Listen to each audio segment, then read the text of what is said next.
Welcome to the Crack House Chronicles, your favorite true crime podcast. I am Donnie, and with me is a man that says the only thing he wants for Christmas is summertime.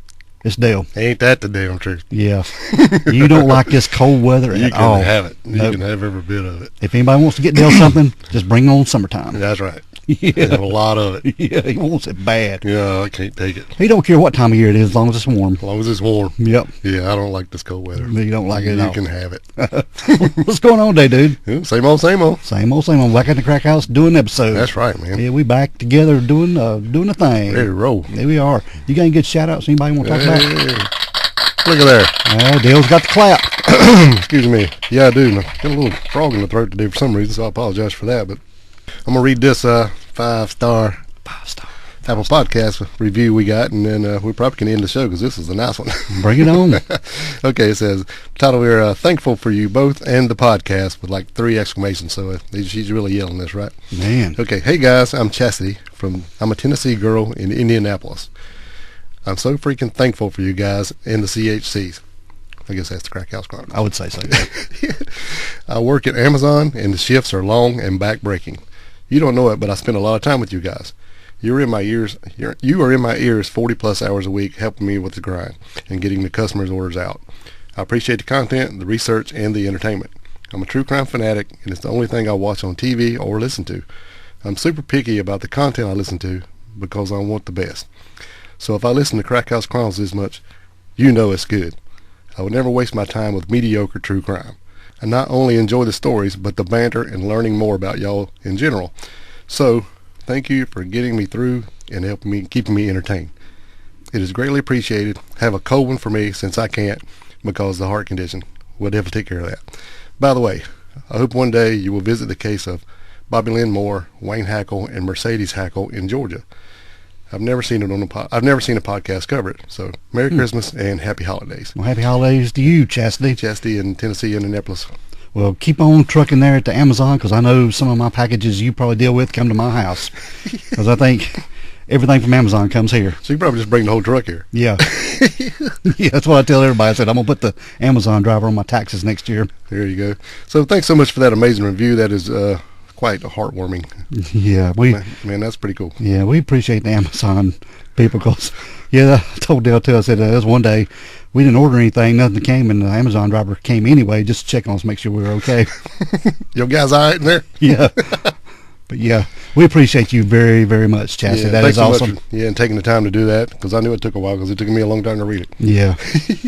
Very, very, very cool. Yeah, man. We appreciate everybody. If anybody else wants to be like Chastity and go to Apple Podcast and leave a 5-star rate and review, you can write something in that box. We'll get them a notification and you will get a shout out. You can also write something on Spotify and leave a 5-star rate there if you want to. Oh yeah, also we got another review on Facebook the other day, Donnie. I don't know if you saw it or not. This comes from Sheila Nazzetti, and it says, excellent podcast, love this duo, I am obsessed, just keep up the great work, justice for Aisha. Wow, very, very cool. 100% recommended. Yeah. Yeah, so I thought I'd drop that in there too since I saw it the other day. That's awesome. Pretty cool. Yeah, we love it. We love it. Yeah, man. All right, Dale, after this short break, we're going to get back and we're going to get started on this episode, man. All right, man. All right, dude, we are back. And on this episode, we are in North Carolina on this one. Yes, Come back to the home state to do an episode. And this story here is just a few years old from actually 2018. Mm-hmm. As well, several years ago. But well, 2018 is when it started. Yeah. So, but it actually just finished up not long ago. But right. We're talking today about a guy by the name of Milton Sawyer. Mm-hmm. Yeah, just a little bit of background on Milton. He went by Little Mink. I think he went by there. That's what people called him every now and again. Well, according to his obituary, sort of spoiler alert here, but his full name was Milton Henry Sawyer Jr. Yeah. And they have in quotations on his obituary, Little Mink. I wonder if that means his dad was Big Mink. Or just Mink. I would say so, or one of the two, yeah. Yeah, something like that. But Milton, we're going to call him, he was born on July the 9th, 1963 in Pasquotank County, North Carolina. Wow, now. And his mom was Doris Ann Smith Robinson, and his dad was Milton Henry Sawyer Sr. Yeah. And Milton, he was a pretty popular guy around town. He was really a success story to his family. You know, like I said, he was born in 1963, and he had big dreams. He excelled in school and even earning the prestigious position of drum major in high school. Well, now. Yeah, for the marching band. And he went on to work in data management at the University of North Carolina. I'm assuming that's the one in Chapel Hill, not NC State, but Chapel Hill. Mm-hmm, the blue one. Yeah. But Milton, there at that job at UNC, he wasn't content with that job at all. He didn't like the 9-to-5 grind of sitting behind a desk, I guess being confined. Yeah. He was a free spirit kind of guy. He really was. He was just a free spirit. And he wanted to do his own thing, really. So he quit that job at UNC and opened up a antique store when selling sports memorabilia. I think he did sports memorabilia first, and then it kind of blossomed into everything else. Yeah, and he'd even married his own high school sweetheart. Well. Yeah, and they had 3 kids together. They had 2 daughters. Their names were Maggie Elise Sawyer, Kylie Renee Sawyer, and then they had a son, Caleb Henry Sawyer. So they were living there in Elizabeth City, and he was doing his sports memorabilia shop, just living life, man. And I think at some point, Milton ended up having an affair. Yeah, I'm sure he did. Yeah, but that affair was the result of one of those children. It was. It was, yeah. And him and his wife, they parted ways, but I think it was an amicable relationship or a part there. Yeah, it was. A parting. They split up amicably, so there wasn't no hostility between them. They just parted ways. Yeah. Yeah. So Milton was still doing his thing there in Elizabeth City. He had his treasure hunter's store. That was the name of his antique store, the Treasure Hunter. It was. Yeah. And, you know, he was a good dad to his kids, always taking them to school and picking them up and doing things with them. Even his brothers and his siblings said Milton was just a great dad. He done everything with his kids, tried to be with them every chance he got, and even would take the son out on adventures on Saturday to yard sales and things. Mm-hmm. Collecting and buying up stuff for the store. Doing deals, man. Yeah. Doing deals. They said Milton was the one to do a deal. Oh, yeah. He was the, I guess, the art of the deal, right? Yeah, the haggler. Well, you know, if you got that kind of store, you have to be a wheeler and dealer. If you're going to be able to make any money on the other end, you got to, you know, get a good deal on the buy. Buy low and sell high. Exactly. Yeah. Name of the game. But during this time, Milton being a single dad, he was taking his kids to school, picking them up, and there was one day there in the line to pick up the kids, he had struck up a conversation with another parent that was there. Yep. Yeah, this lady, her name was Angel Kessinger. Yes, she was. And they were talking about life, talking about raising kids. The grind, you know, they both going through. She was she was going through a divorce herself. Yeah. And she had like 4 kids. She had 4 kids, They yeah. had a lot in common going on there, I guess. Yeah, but she was going through a divorce. Mm-hmm. And they struck up a conversation and eventually started dating. Yeah, I think old Milton was pretty smitten with her. Yeah, he was several years older than her. 10 years. Yeah. So they ended up dating and eventually got married. They did. Had a blended family, almost like a Brady Bunch family in a way. Yeah. Yeah. 7 kids total. 7 kids, and they were living there on the 1800 block of Darien Drive in Elizabeth City. I think the address was 1824. Yeah, I think so too. Darien Drive. That's about 6 hours from here, 365 miles, something like that. But yeah, it's about 6 hours from here. Yeah, from right here at the Crack House, yeah. Right, yeah. Angel would go to the store, to the antique store, and help Milton. I think she actually got it more organized for him. Probably. Yeah, she would, I guess, keep the records better, decorate better, and sort out the... Keep things arranged, you know. Yeah, And put the feminine touch on it. yeah. Yeah. You know we need that. Oh, absolutely. Them women can organize some stuff and keep things... Make it pretty. Yeah, and attract customers. Yeah. That's what... Instead of just having stuff stuck everywhere. Yeah. Yeah. Good idea. Exactly. And they were running their store, just living life, having the 7 kids, man. Can't even imagine. No. Yeah. You have to be slaying some product, man, for 7 kids. Yeah. You know, trying to support yourself, your house, and then that's a chore. Yeah. Props to him, man. He was doing it. Mm-hmm.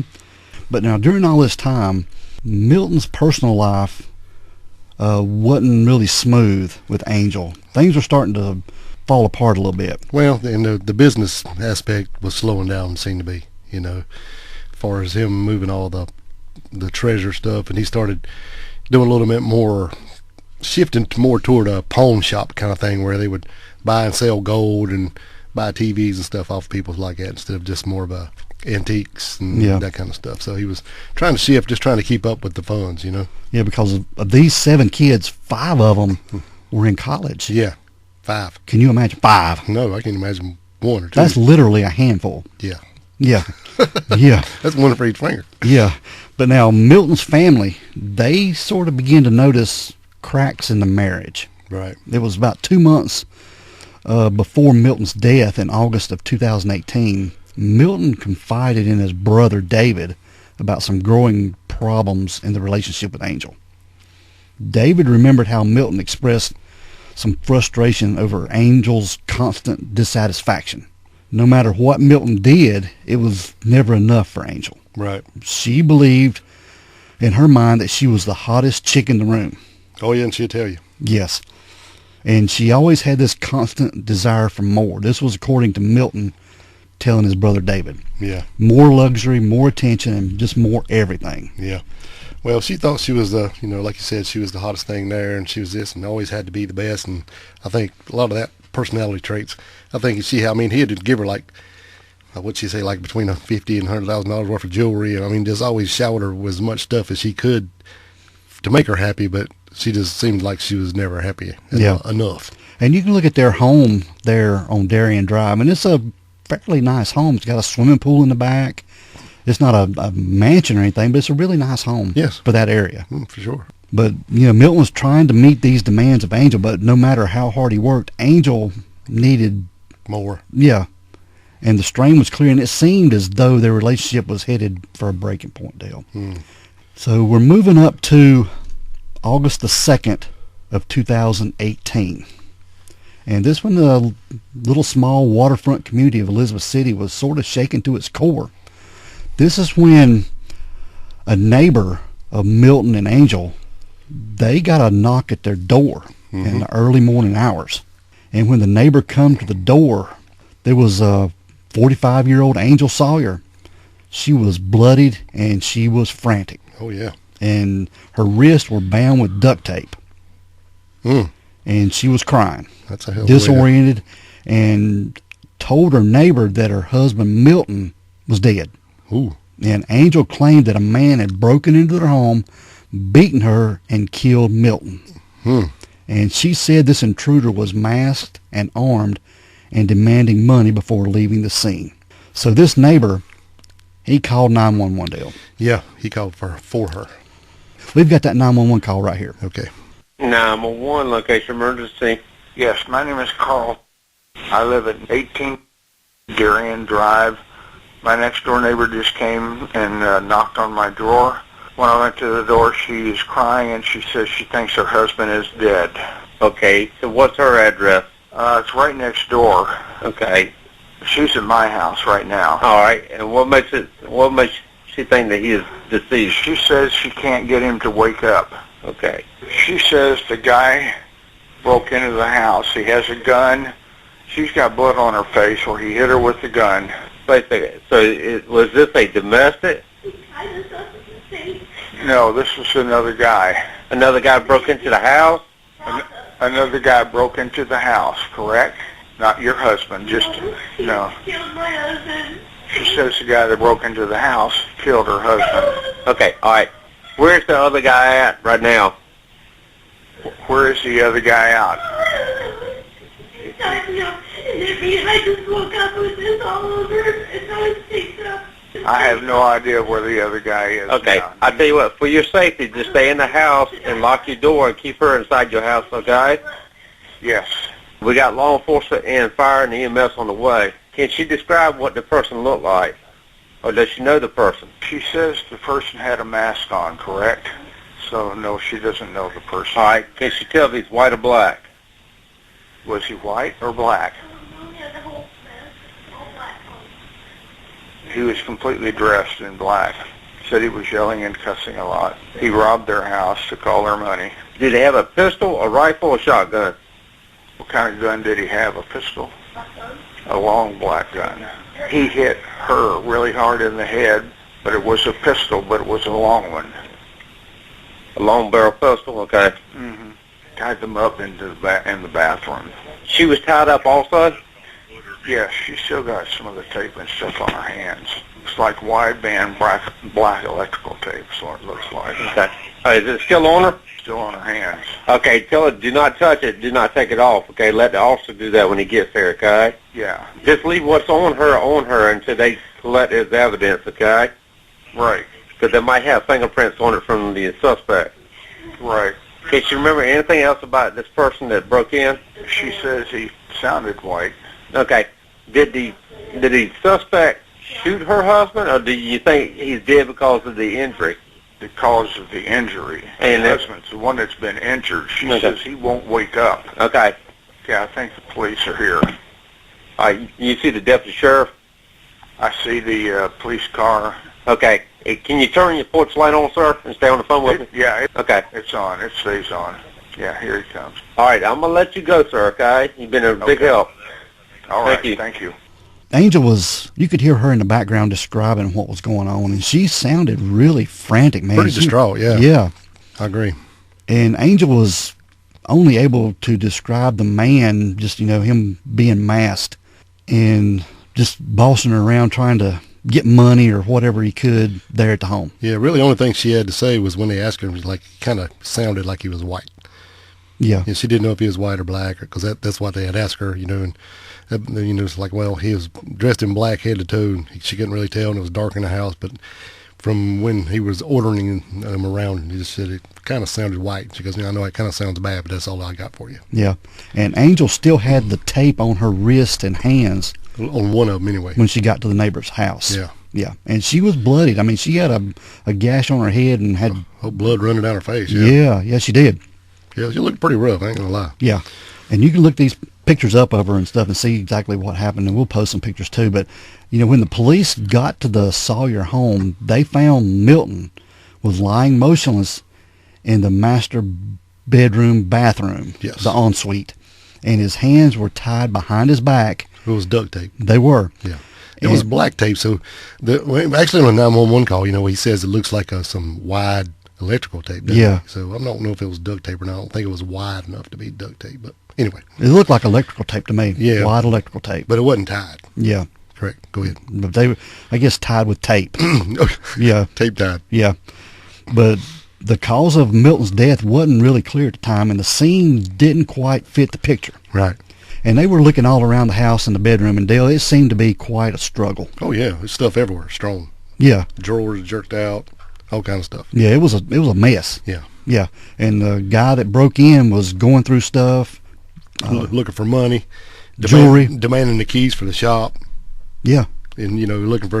And I'm sure, anybody who knew them or knew of them probably knew of her jewelry, because I'm sure she was not one to... I'm sure she was one to flaunt it all, you know what I mean? Yes. Because that was just her personality, seems to me. Mm-hmm. That's right. But, yeah, it was pretty ransacked, you'd say. Yeah.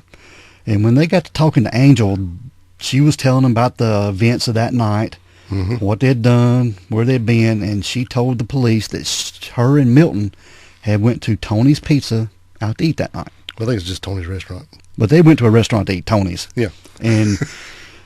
And then they went to Ollie's to get some school supplies for the kids. Yeah, school supplies. She said school supplies, but then she said it was some extra long twin sheets for the college for the girl. So I guess that would be the same thing. For the beds, yeah. Yeah. Yeah. And then at some point during that evening, Milton had got a phone call from a guy who was a regular there at the Treasure Hunter store. And his name was Dylan. Yeah, that's why he was walking around Ollie's, got a phone call. Yeah. And Dylan was wanting to sell him a TV. Mm-hmm. Yeah. I guess he was needing some money. Yep. And, Milton being the haggler he wasn't going to turn down a deal. No. So he met Dylan. Him and Angel, Milton and Angel met Dylan. In a Hardee's parking lot. Yes, they did. Yeah. And they made the deal on the TV. Just right after they left Ollie's. I guess he just told him, just meet us over at Hardee's and I'll buy the TV from you. Mm-hmm. Yeah, and I think this guy and his girlfriend shows up. They've got a TV going their way. And Angel was also telling the police that they have a lot of shady people coming into the store selling stuff that's been stolen. I think it was at one time, didn't a customer come in the store trying to sell a class ring? According to her. And yeah. The class ring was their kids. Yeah. One of their sons. They'd been stolen. Yeah, I think it was her son or his son. It was one of their sons. Yeah, and brought the ring in, and then she called him and said, asked him where his ring was. He said it was in the dash of his vehicle, and he said, well, go check, and it was gone. She goes, I know it's gone, it's up here. Milton told the fella, I'm not giving you any money, and I'm not giving you the ring back. This is my son's ring. Exactly. Yeah. Yeah. So now whether that's true or not, that's what she said. That's what the story she told the police. Yeah, and she said, that's one thing she was trying to get him to get out of this business. I think more after it had shifted more toward the pawn kind of stuff, you just attract a lot more shady clientele. Yeah. Yeah. People just, like this guy's probably, I think he was just trying to sell a TV to go get some dope or something, or go buy some drugs, that kind of thing, So it's more of a pawn shop kind of thing. So you're definitely going to get a little different class of customer. Yeah. Yeah, you're going to have people coming in selling stolen goods all the time. Right. That's just the nature of the business. Yeah, I think she even said the TV looked like it was just pulled off somebody's wall because it didn't have a stand or nothing. But, I mean, nowadays, how many TVs do have stands? Yeah. Pretty much everybody's got them on the wall. Mm-hmm. So I guess Angel was trying to tell the police or inform them of anybody she could think of that would have done this to Milton and broke in their home. Right. Yeah. Yeah. And she also told the police, too, that it appeared they came in the back door because they always left a key at the back door on a table. Yeah, which is odd to me. But she told the police that they left it there for the kids in case they ever come home, need to get in. Right, and then I think only 2 of them at this point lived there full time. Yeah, the 2 younger ones. Yeah, and said every time they gave them keys, they would either lose them or they couldn't keep up with them. So they just got tired of making keys and giving them out, so they decided they would just leave the key. And I was assuming it was like a hide-a-key place, but according to what she said, it's just laying on that back table. Yeah. But it kind of blended in, so I don't know if it was like when you go to some places you get keys with certain designs on them or something. Maybe it was a camouflage-looking key. I don't know, but I haven't seen a photo of it. But basically it was left on the table outside on the back of the porch. Because this particular night on August the 2nd of 2018, the 2 younger girls that were living there at home, they weren't there that night. Right. They were at a sleepover. I think they're at 2 separate sleepovers. Yeah, so it was just Milton and Angel together that night. They, like I said, been out to eat, sort of a date night, going to Ollie's, and then meeting Dylan to buy the TV. Yeah, and she said when they got home, she was kind of pissed off because he went to meet Dylan. She didn't like that at all. She got mad, and she just got out of the car, went in the house, and she left her purse and the phone and everything in the car, just stormed in the house. Yeah, buying stolen goods. They had an argument over this. So I'm thinking, so did you get mad and then have to walk all the way? Do they have to walk all the way around the house to go in the back door every time? Because according to her in one of the interviews, they said, do you use this door all the time, or do you use this key, or do you have your own key? So we just use that one. So they have to get out and walk all the way around the house every time they go in the house. Yeah. I don't know. It's kind of odd to me. It is kind of odd. So, but, I guess a lot of people keep keys outside, hide the keys in different places. Yeah, I get that. But, Yeah. Damn, I mean, if you pull up in your yard, I don't know. It's just weird to me. Yeah. I don't want to walk all the way around my house every time I go in the door. Yeah, I get it. But it's like, here at my house, I just had some construction done. Yes. And had new locks put on the doors. I hadn't got new keys for the doors. I just got just enough for me and the wife. And usually I give my kids a key, and I hadn't got them one yet, but I've got a key hid outside, and they know where it's at. Right. If they got to get in. Right, but the way it is, the way your driveway works is kind of convenient for you to come in that door. It would be like you having to get out of your truck and then walk around to the front door and go in every time. It's just weird. Yeah. Yeah, I don't know. But yeah, we'll post pictures of the house too. I don't know. It's a long, drawn out getting in the weeds here, but that's just something that bothered me. But anyway, the intruder came in the back door and used the key to get in. Correct. Yes, that's what happened. And like I said, tore the house apart. Well, that's what they assumed anyway, because the door was unlocked when the police got there. The front door was locked. The back door was open. Mm-hmm. Yes. Yeah. Because they said that she actually said she didn't know if one of the girls had actually left the door unlocked or if he'd used the key. And she said she had asked the girls, and they said they didn't know. And then she said, well, she didn't press it because she didn't want the girls to be feeling guilty that if they left that door unlocked, that's why it happened. Yeah. The authorities came, the paramedics came, and they took Angel to the hospital. They put her in a neck brace, minted her head, and took her to the hospital. They was going to even have to do CAT scans on her head because she was hit pretty hard. Yes. Yeah. And they went in to check Milton, and Milton was dead. He was deceased. Yeah, he had been strangled and asphyxiated. Yes. Yeah. So they're at the hospital. The authorities are at the hospital questioning Angel after she's been treated and get her blood stopped and her bleeding stopped, and just checking on her and asking her some questions, while it's still fresh in her mind. Correct. And she's telling them, going through all this and trying to think of anybody, these people would come to the store, or people she knew that would want to hurt Milton. Or who knew where they lived. Yeah. And because it would have to be somebody who knew who they were or what they owned, or they wouldn't be demanding the shopkeeping. Yeah. Yeah, she always tried to tell Milton to keep the shop separate from the home. Yeah. Keep it there. Keep it there. That's why she didn't like him doing outside deals. Yeah. Yeah. But then she also told him, too, they'd gotten that fuss that night over this, but after that, things had been smoothed over. They had went to bed, and they were watching Game of Thrones. Yeah, and he had texted her somewhere. It's kind of odd that she said that he had texted her and said that he was sorry and this kind of stuff. If her phone's in the damn truck, how does she know? Yeah, really. Yeah, that's kind of odd. Yeah, okay. But she said that he had texted her and told her he was sorry, and they had smoothed everything up, and they had made up a little bit, and they went home and was binge watching some Game of Thrones. Yeah, and they were laying in bed watching the Game of Thrones, and then at some point, Angel, I guess, got up to get a snack. Well, they had made love. That's what she said. They had made made love. She said she didn't have no clothes on. Yeah. Yeah. So she got up to get a snack and something to drink. Yes. And when she went out of the bedroom door, there was a masked intruder there. Right. She grabbed the doorknob and turned and asked Milton, what did he want? And when she said, what did he want, she said the door kind of, when she started to pull the door open, it kind of pushed right into her, and there he was. Yes. With a gun. Mm-hmm. Yes. It was kind of a long gun, is what she was saying. Yeah, she said it was a pistol with a long barrel. Yeah. Right. And that's when the struggle ensued, and he had hit her, pistol whipped her or something. Well, he pistol whipped her later, but go ahead. Yeah. He came in and started cussing them, demanding them, pushed her down on the floor. And then Milton just cooperated because he had the gun on her, and he taped Milton up, and then he taped her up. Yeah. And then somehow or another, she was saying she wasn't sure how everything kind of got moved into the bathroom. Yeah. Milton got pulled into the bathroom somehow or another. Yes. Yeah. Right. I guess it's the doorway was probably right near the bed, Yeah. Yeah, the bathroom's off from the bedroom area right there. A little ensuite kind of thing. Yeah. All right, Dale, we're going to back up to the fall of 2017. And this is when Milton's wife, Angel, she was involved in an automobile accident. Okay. Yeah, she had suffered some injuries and was needing some physical therapy. And her physical therapist, from reports, it wasn't enough for her. She wasn't getting enough relief from her pain. So this physical therapist referred her to another therapist that was doing a specialized therapy called dry needling. Correct. Now, this dry needling is like acupuncture in a way, but not acupuncture. It's more aggressive, and it tends to leave bruising and soreness, according to what I read. So this dry needling therapist that she was referred to, he worked at the Centaur Medical Center, and his name was Isaac Melcher. And she started seeing Isaac, and due to the nature of Isaac's work, most of the appointments would occur in a private treatment room. Well, I guess so. Yeah, where they would have to undress and, I guess, lay down on the table and get the acupuncture that they needed. Yes. And Angel... Dry needling, not acupuncture. Yeah. And Angel was going for this dry needling 2 to 3 times a week, depending on scheduling and, I guess, Isaac's availability to be able to provide service.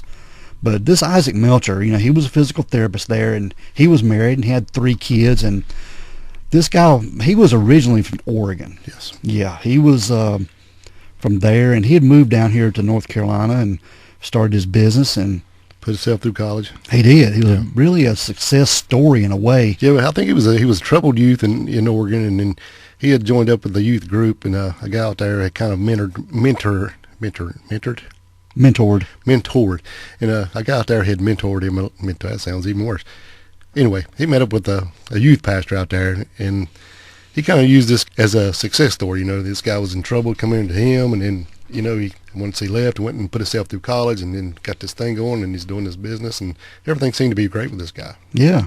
Pretty godly man. Yeah, and they were becoming good friends, and, Isaac was his success story in this troubled youth.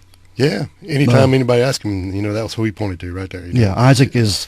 It can be done, Yeah. You went from a troubled youth to this, to get in trouble, to straight and narrow, and get on the right path, and look what can happen. Mm-hmm. That's right. And Isaac had moved to North Carolina. They even kept up with Isaac. They were friends on Facebook, and they would keep up with Isaac and his family, and Isaac's business, and they were just very proud of Isaac, everything he had done, and turned his life around. Yeah, even though they didn't talk all the time, he kept up, like you said, on Facebook and watching from afar. Yes. So in December of 2017, Angel was going to Isaac for her treatment, and in their relationship, it turned sexual. Yes. Yes. Isaac had given her a robe to put on for her treatment. Yeah, and he went out of the room. He went out of the room, and she could get in the robe and then lay on the table. But when she done this, and he came back in the room, she didn't have the robe on. No, she was standing naked in front of him. Yeah. Yeah. Well, it had started a little bit before that. It wasn't sexual before that, but there was a lot of flirtatious stuff going on, as the months went on, as her treatment. And even got to be at one part, she started telling him, like, how Milton didn't care for her, and he was obsessive, and he wouldn't let her do stuff, and he was mean to her. Very jealous. And jealous, and just kept putting, Milton on in a bad light. And then started saying stuff like, well, I can just lay beside him naked all night and he won't even look at me, and just, stuff like that. And even it got to one point where she texted him and said that I'm out here in the hot tub naked, and ended up sending Isaac some photographs of that. And then when he said that happened, in the office that day, he gave her the robe and come back in, and she was there pretty much fully naked. He said at that point he couldn't say no. There wasn't no turning back. Yeah. Yeah. So she was, setting the table for him, I guess. Yeah. And they wasn't no going back on Isaac. He was all in on this. Yeah. Yeah, and he was falling in love with Angel. Yes. She was manipulating him. Yes. Big time. Yeah. Puppet master. And telling him all this stuff, that how Milton was, how he treated her, how he was jealous, like you said. How terrible it was. Yeah, and the relationship. Just feeding him all this stuff. And him being a good-hearted guy, he wanted to be like her hero or something. He wanted to be her savior. Yes. Get her out of that situation. Yeah. What can I do? Yeah. Well, I think Milton was onto this thing. Milton was pretty suspicious of Angel having an affair. Right, and he had been suspicious for a while. He had even called his brothers, like you said earlier, and thought something was going on. I think he told his son he thought something was going on, and actually at one time, they were even, they would run that place you said earlier, Tony's. They would go there and eat before, and she said, they'd go there and eat probably almost every day because it was just, I guess, convenient. And then they'd never seen Isaac there, and then one day he started showing up there. Mm-hmm. And Milton didn't like that at all. No. Actually, he didn't like her going to the therapist because once he found out what had happened, she had got a call one day and an appointment was canceled. So she played the message for Milton, and that's when he realized her therapist was a guy. Yeah. And he didn't like that, according to her. Now, I don't know what he really said, but according to her, that's what he didn't like it. This is all from Angel. Yeah, he was pissed off about it. So then he went and started doing investigative work. He looked him up on Facebook to see what he looked like and all this stuff, and he started just, raising Cain about it, didn't want her to go back, and she said that, well, if it means that much to you, I just won't go. I'd rather be in physical pain than have you, hurting or jealous or whatever. So, but, she kept saying, she would say stuff like that and then say, well, we got it worked out and it was okay. And I told him it was okay. And then he'd say, I'm sorry for being so insecure and blah, blah, blah. So then later on down the road, there was another time her and Milton had went to the beach, and they're at the beach hanging out, and lo and behold, who shows up? Isaac and his family. All of his family with him. Milton blew his top. He's like, he was pissed. Yeah, he said, there's your effing therapist. And she's like, well, it's just, people live around here. They're going to come to the beach. That's what they do. And it's like, yeah. So he was What are the odds of that? Yeah. Yeah, so that's when he called his son. He was just pissed off and left and called him and said, look, there's something going on. I just know there's something going on. So I think when the word of that kind of got out was when the cops like, well, we'll go check this guy out. Let's go check Isaac out. Yeah, so they went to his place and searched to his home to search his house and stuff and going on. And they didn't really find nothing. Even Isaac, because he was going out of state. Yeah, Isaac had left town. He went to Oregon. Yeah. Yes. Yeah. Now, he went to Oregon, according to his wife, to go to visit his mother. His mother was sick. Yeah. She was dying. But it was also weird to the police that right in the middle of this murder investigation is when he would pick to go. Yeah, but they didn't find anything at the house, so it's sort of, Yeah, they didn't find anything. Yeah. Right. So Isaac has gone to Oregon. Right. To see his mom. To see his mom. And while he was there in Oregon, he goes and sees his youth pastor that we talked about, the one that had mentored him and helped him and helped his life. And he loved this guy. Yeah, they hadn't seen each other in, I guess, 10 years. It was 10 years, yeah, because he said he'd got a call from Isaac and saying that he was in town and would it be okay for him to come by and see him. And he was excited to see him. Oh, yeah, I love it. Yeah. So he loved this kid. Yeah. Oh, yeah. And Isaac goes over to his house. I think his name was Louis Cashmere. Yeah, Louis Cashmere. And they meet up and they get over to Louie's house, and Isaac wants to talk to him out in the backyard. Yeah, very private. Private conversation. And Louis could tell right away something's wrong. Yeah, he had shoulders down, head down a little bit. Yeah, he was not what he was expecting us to Yeah. be. He was all excited for a great reunion, and something's up here. Yeah, so they go out in the backyard. Yeah. And they're talking, and this is when... Well, first, Isaac goes, well, I'm talking to you as my pastor.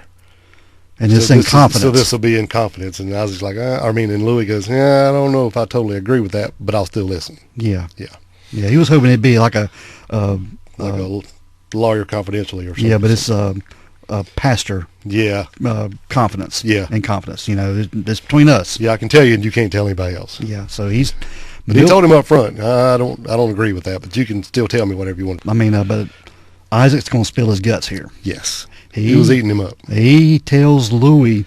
He done a very bad thing. Yeah, he's about to lose his family and his kids. Yes. And he tells him that he killed a man. Yes. Yeah. And tell him why. Yeah, he did. So now Louis got this on him. Yeah. And he don't know what to do. Yeah. He's tearing him up. Louis ends up telling his wife.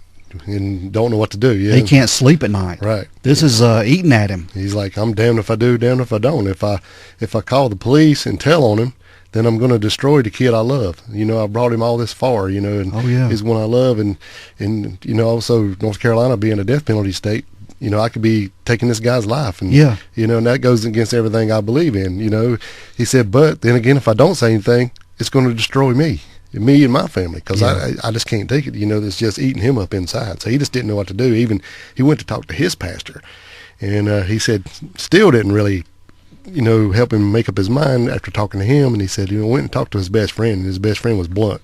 You got to do this. You know what you got to do. You got to call somebody. Yeah, there's no decision here to make. You already know. So 3 days later, yeah. Louis calls the Elizabeth City, North Carolina police. That's right. He calls them and tells them what happened. Tells them the whole story. He does. And as far as he's concerned, he's done. Yeah.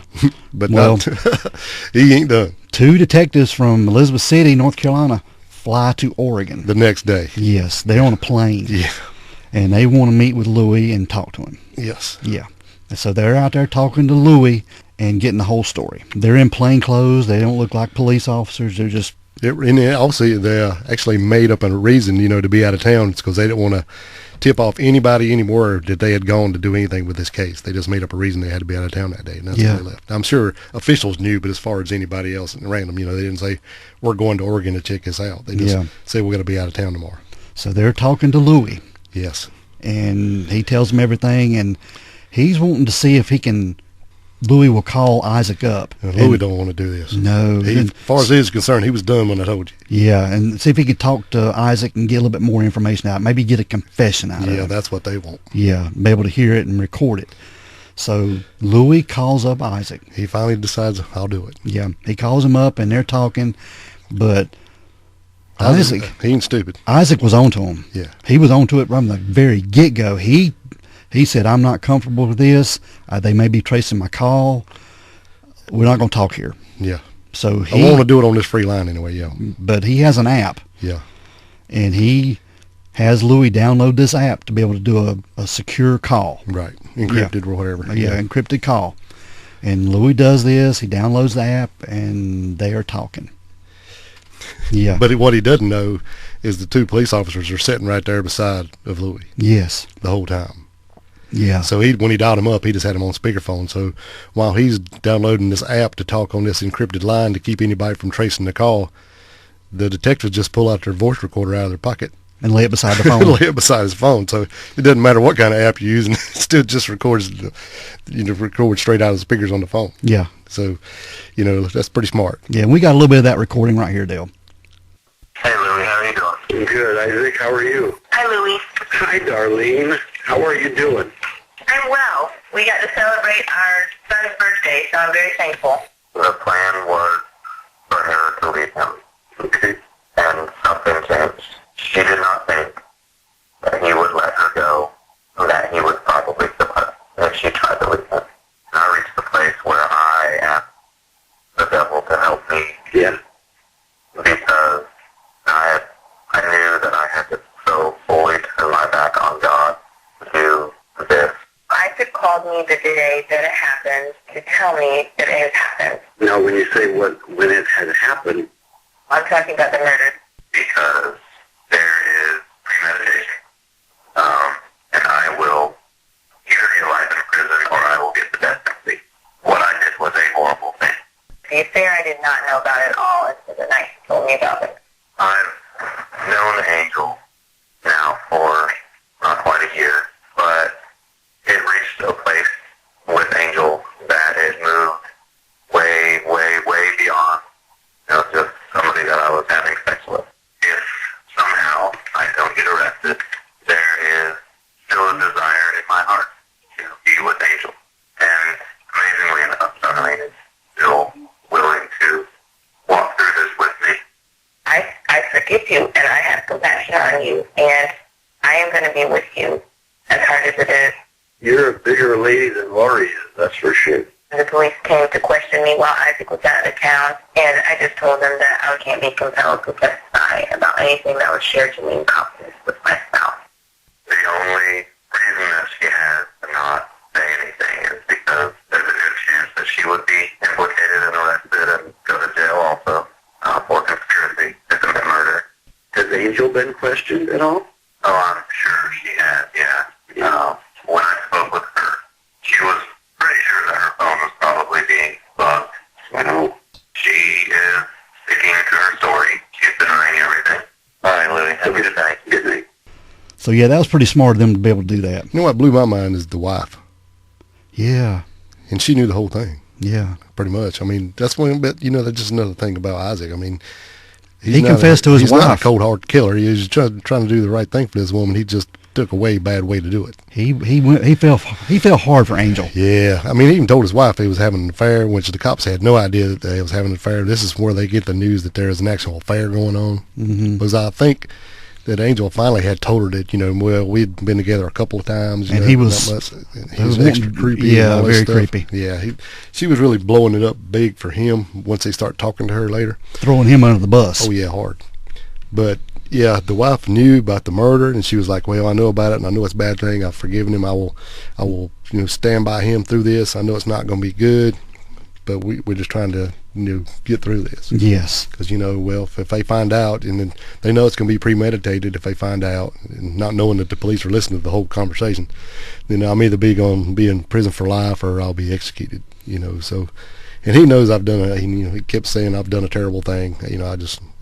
Actually, he said he had to ask the devil to help him do it because he knew that he had to turn his back on God to be able to do what he did. Oh, yeah. Yeah, so, he knew the stakes He were even high. told him he went to the devil for this. Yeah. To do this. Mm-hmm. Yeah. So he knew the stakes were high. Oh, yeah. And what I didn't understand about all this was Isaac telling his wife that he was wanting to be with Angel. Yeah. And she's still going, okay, well, I got you. Yeah, I'm gonna be with you. I'm gonna stay with you. Stay with you. Yeah. What woman does that? That one. Yeah, that one. That one. Yeah. Even Louie's wife said, Well, Louie's like, well, you're a lot bigger woman, or I guess, I won't say what. Did he say bigger? I think he did say bigger. Yeah. You're a bigger woman than Lori or whatever his wife's name was. Yeah, Lori was his wife, yeah. I think that meant like more, I don't know, say understanding, because that's just weird, but I mean, you know what I mean? She's like, I got you back, no matter what. I'm thinking, man, he just told you that the whole reason for this is so they could run off together. Yeah. But basically, it's just the power of what she put on him. Yeah. He was in love. The power. Yeah. But the detectives, they leave Oregon, they come back to North Carolina. Mm-hmm. They have what they need. They got it. Yeah. And a few days later, I think it's about a week later, they go and arrest Isaac. They do. They get him and they bring him in. Now, they had been talking to Angel, a couple of times before this, off and on. Bring her in, talk to her a little bit, trying to get more information about what stuff going on, and she's painting this pretty picture, Mm-hmm.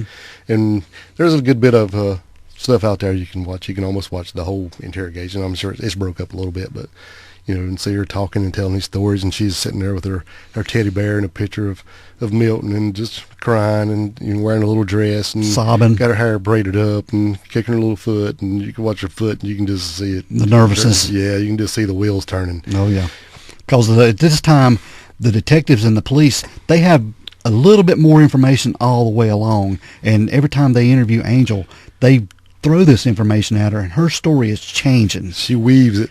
Yeah, to include the little bit of information they give her. Always adding something to her story to make it fit. to make it work. Yes. Yeah.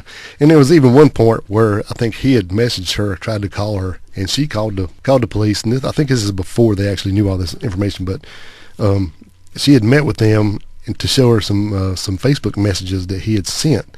And they got to noticing there was another one on there from Isaac Dustin, which is his middle name. So they were like, wait a minute, what is this message? And it was, I forget what it was about, but it mentioned love and something and getting her something or something like that. And they were like, so wait a minute, well, what is this right here? And she looked at it and she deleted it right in front of them. Yes. The whole thread. Right there in front of them. He's like, well, if she didn't look guilty, she damn sure does now. Yeah. What the heck were you thinking, woman? If you're going to do this and take your phone and show it to the police, you better delete all that stuff before you ever get there. That's just silly. Yeah. Especially since she's just trying to mastermind this thing or whatever. Yeah. So they've got Isaac in custody. They do. And they call up Angel, have her come down to the police station. Well, they talk to Isaac, and Isaac spills his guts. He tells them everything from he beginning really to end, straight story. No, I ain't trying to hide nothing. I know what I've done. This is it, and this is why we did it. He comes clean. Yeah, 100%. Yes. 100%. Yeah, he does. So they call her, like you said, and tell her they've got a lead on maybe some of her jewelry and need to go over a few more things with her. Yeah, they've seen some things on it, and she's telling them that she's seen some of that jewelry pop up on Facebook Marketplace and some other places. Yeah, some black guy trying to sell it. Yeah. Yeah. So they call her in and say they have a lead on this jewelry. Yeah. They get her down there to the police station. And they go, well, we've got a lead on that, but we've got some other information. There's something that's happened. Dude, there's some circumstances from this morning. Yeah. We have some other stuff we need to talk to. They lay it on thick right She's here. like, okay, what you got? Well, Isaac's been arrested. And then she says, good. Good. Yeah. And he said a lot of stuff about you. Yeah. Ooh, what'd he say? That foot goes to kicking. That foot goes to kicking. Yeah, and she starts adding to her story. Yeah. And they tell her he's been arrested, and they got talking about the affair. Yep. Mm-hmm. Talking about how much she knew about the invasion and what was going on, and he's telling us that you met him in the hallway and had a conversation with him. Mm-hmm. And no, and she's just lying through her teeth. She is. You can see it. She's trying to dance around this thing. It's like he's shooting bullets at her feet, and she's dancing hard as she can go. Yes, she is. She's trying to dance everything and throw it on him hard as she can, every little thing. When did you know who it was? Well, I didn't know this, and I didn't know it was him. I swear I didn't know. And then he was doing this, and then he was cussing me, and you effing this and effing that, and all this. And said, you didn't know who it was? No, not to this one point. And say, wait a minute.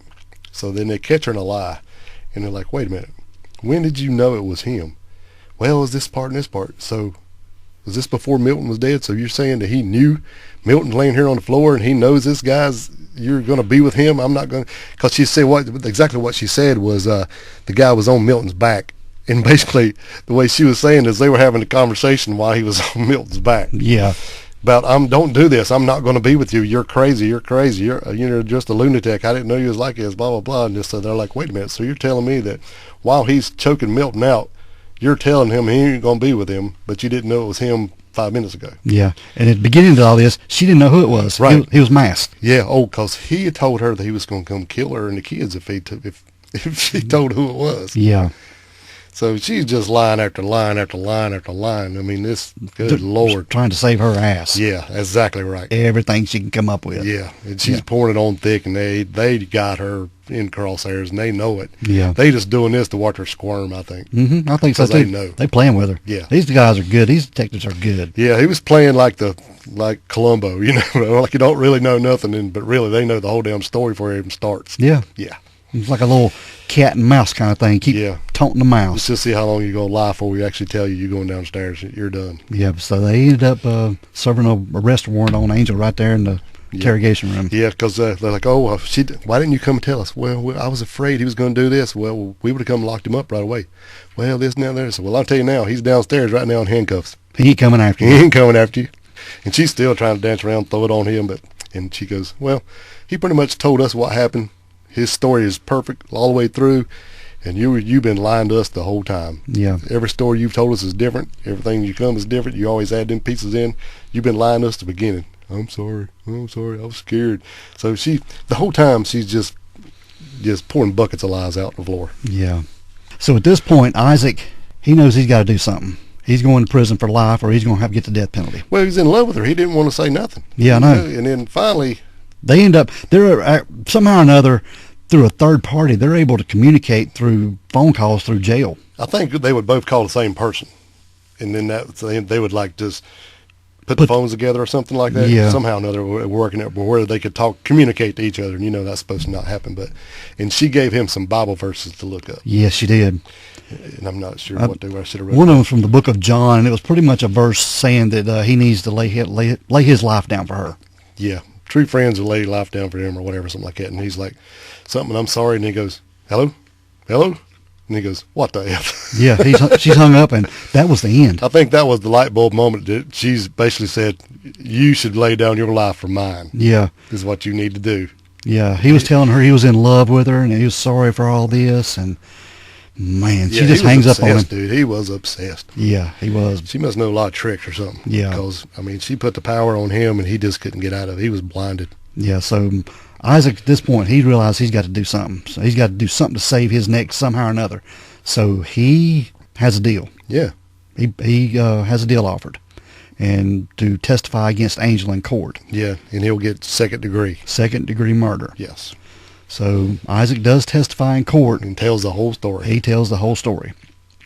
So they end up giving Isaac 20 to 25 years. Yeah. For second degree she murder. don't testify at all. She just sits there. Mm-mm. While they try to disgrace him. Yeah. Yeah.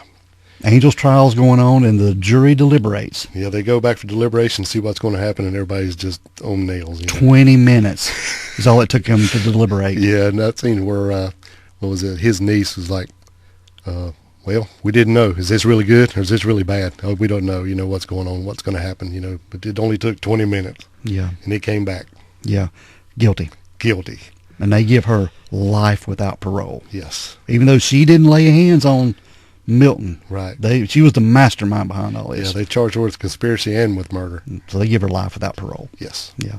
So Isaac will get out in 25 years. Yeah. Maximum. And maybe he get out earlier. I think his parole was in like 2038, something like that. That's when he's eligible. Yeah. Because I think it was, 2023 when he was sentenced. Is that right? Yeah. Yeah. But it was all her doing. She seen this guy, and she knew she had control of him, and she manipulated him for months, telling him how bad that Milton was to her, and how her life was, and only way out was if Milton was dead. And you know what her biggest concern was? She didn't want to be the twice divorcee. That's right. She didn't want to be known as one that was divorced twice. I know. And she saw She Isaac. even said that to the cops 2 or 3 times. I know. And she saw Isaac as a way out, who made more money, who was more successful as a therapist, and he could provide more of a luxurious life for her. Yeah. Life on the beach. Even asked her if she could buy a beach house and take care of her kids. Yeah. Yeah. Yeah. And Isaac was all in on this, man. He was falling. And actually, he had tried to get her to kill him with drugs. Yeah, they did attempt that one time with drugs. He got her some stuff and wanted to put some. He said, ask him about doing drinks or having drinks, and wanted her to crush up a bunch of stuff and put it in his drink. And she actually tried, I think. Yeah.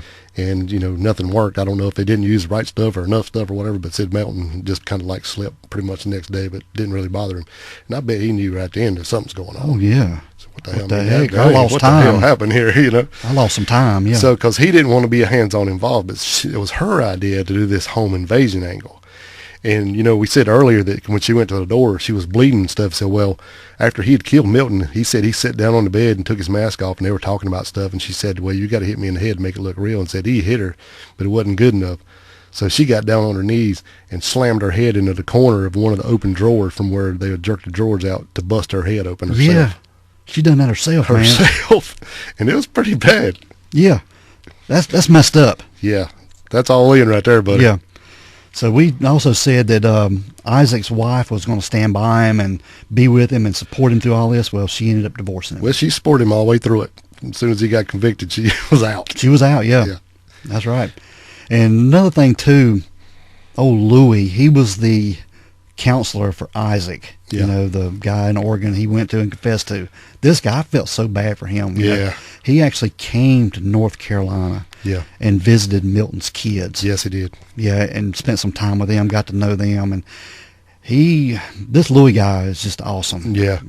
He said this was like a closure for me. We even went to the prison and met with Isaac. You talked to Isaac, And yeah. Isaac knew he'd done the right thing. Yeah.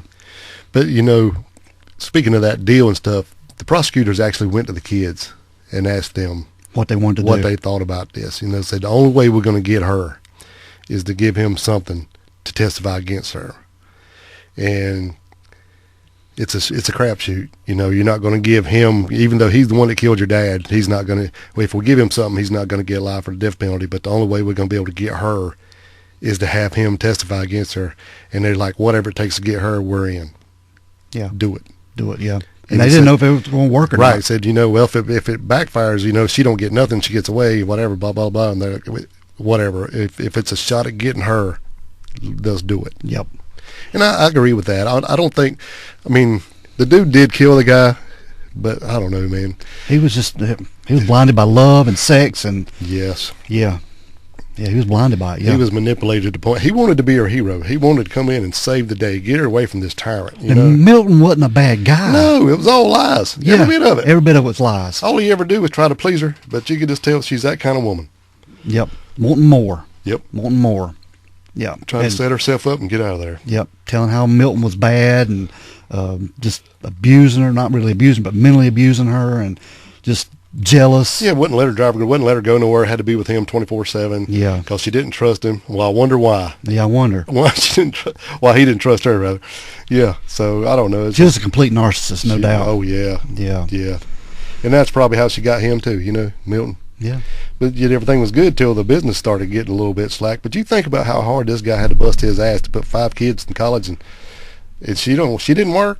No, she didn't. She would come to the shop there and help. I mean, but not as a second income. It's Yeah. all the same thing, right? I mean, Yeah. they had this nice house, the pool, and keeping her up, and cars, and paying the kids insurance and phone bills, and putting them in college. I mean, he had to be a hustler, dude, to make all Yeah. that happen. Yeah. He was such a good guy and got railroaded, and this woman deserved everything she got. Yeah, she deserved life in prison, no doubt. Yeah. But Milton Sawyer was laid to rest on August 11th, 2018. And, you know, his kids, man, I felt bad for them. He's got a son, Caleb, who's trying to do good. He's trying to start his own business and I think he's an engineer Yeah.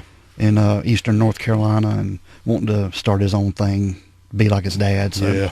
yeah, I feel sorry for them. You know, it was just a bad situation all the way around. Yep. But that is the story of Milton Sawyer, man. Yeah, man. Yeah, it's bad stuff. Angel was definitely no angel, right? No, she wasn't. All right, bud, we're going to get out of here, man. All right, let's roll. We want everyone to be safe. Please be careful and always be aware of your surroundings. Because the next episode could be about you.